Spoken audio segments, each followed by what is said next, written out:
हो गया ना।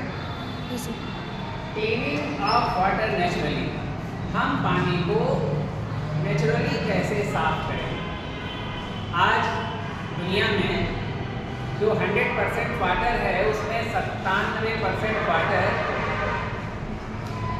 खारा है, समुद्री, 2% आइस है और केवल 1% पानी पीने लायक है।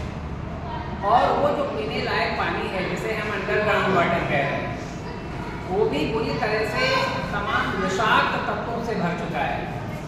ऐसे में एक प्रोसेस देखी गई कि भाई आरओ लगाया जाए, लेकिन आरओ पूरी तरह से ठीक नहीं है, क्योंकि आरओ जो होते हैं रिवर्स ऑस्मोसिस सिस्टम, पहली बात तो कॉस्टली है, दूसरे उसमें बिजली की आवश्यकता होती है और तीसरे उसमें पोषण के सारे एलिमेंट्स, मैग्नीशियम, जिंक, फॉस्फेट, जो जो पानी में अच्छे तत्व होते हैं वो सारे के सारे रिमूव कर दिए जाते हैं, हटा दिए जाते हैं। तो अब होता है कि भाई फिर क्या किया जाए, क्योंकि ये जो ग्लोबल इंडस्ट्रियलाइजेशन है, फैक्ट्रियाँ बढ़ रही हैं और तमाम अशुद्ध पानी जमीन के अंदर जा रहा है, तो ऐसी स्थिति में समस्या आती है कि हम पानी को शुद्ध कैसे करें, साफ कैसे करें। ये जो आर्सेनिक वाला पानी है ना, इसको पीने के बाद तमाम स्किन डिजीजेस हो जा रही हैं, यानी अंधापन भी बढ़ रहा है लोगों को। तो ऐसी चीज़ों से निजात पाने के लिए एक तरीका अपनाया गया कि पानी जैसे पहाड़ों में छनता है, हम उस तरह की व्यवस्था कृत्रिम रूप से घर में करके देखें। तो इसमें हमने जिस प्रक्रिया का प्रयोग किया है, इसमें 3 घड़ों की आवश्यकता होगी, 3 पिचर्स की आवश्यकता होगी, 3 पिचर्स की आवश्यकता होगी। एक पहला घड़ा और ये दूसरा घड़ा और ये तीसरा घड़ा। आप देख रहे हैं कि पहले पिचर में हम सैंड डालेंगे। सैंड का मतलब बालू। ये बालू क्या करेगी कि पतले पतले कणों को छानेगी, अवशोषित करेगी। पानी में जो बहुत पतले कण हैं, बहुत पतली अशुद्धियाँ हैं, उनको अवशोषित करेगी।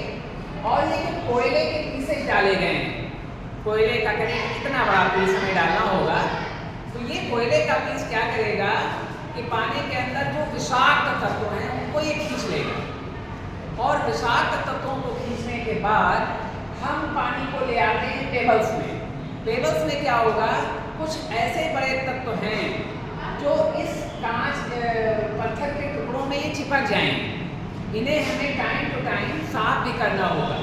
इन सारे पत्थर के टुकड़ों को निकाल करके हम साफ करेंगे और फिर पाएंगे कि 10 दिन में या 15 दिन में देखिए इनमें कितनी गंदगी जम जाती है। तो निश्चित रूप से ये प्रमाणित हो जाता है कि ये पत्थर के टुकड़े हमारी उस गंदगी को खींच रहे होते हैं।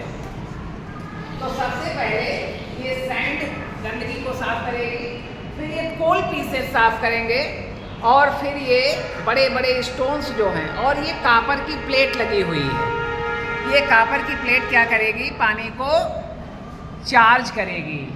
ताम्र की प्लेट जो लगी है ये पानी को अवशोषित करेगी। तो इस प्रकार से ये पानी जो तैयार होगा ये अल्कलाइन वाटर होगा। ये प्रोसेस जो है अल्कलाइन वाटर तैयार करने के लिए है। पहाड़ों में भी ऐसे ही होता है। पहले ग्लेशियर्स होते हैं, वहाँ से पानी चलता है और फिर बड़े बड़े कंकरों से टकराता हुआ पानी नीचे को आता है, नीचे छोटे कंकरों में टकराता है और उसके बाद बहुत छोटे छोटे कंकरों से टकराता हुआ पानी जब नीचे आता है तो वो पीने के लिए बिल्कुल शुद्ध होता है। तो इस प्रकार से हमने एक आइडिया फॉर्म किया कि अगर इस प्रोसेस को हम घर में 3 घड़े लगा करके, और लास्ट घड़े में ये टोंटी लगी है, इस टोंटी से हम अपने पानी को यहाँ पर कलेक्ट कर रहे हैं।